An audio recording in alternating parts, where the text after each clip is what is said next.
Here's the fry again, 333 King Tiger Plecos. One withered away, so to speak. I released its moldy body that was up here in the top. You can't see it. Trust me on that one. So, looking really damn good actually.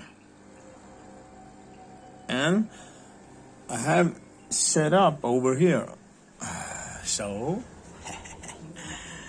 yeah, everything is done for them to go in here in a while. Yeah.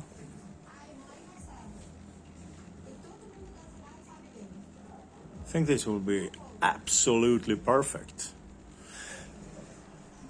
This is actually a little experimentation for me, so I learn how to take care of the really more, maybe what to say, expensive fry later on from the Zebra Plecos and 236 Super White RB line. So, I mean, they go for a lot of money.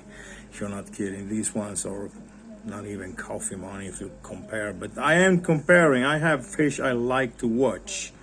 That's the important thing for me. I like to see these Plecos, King Tigers, when they are out. It's not that often they are out, but yeah.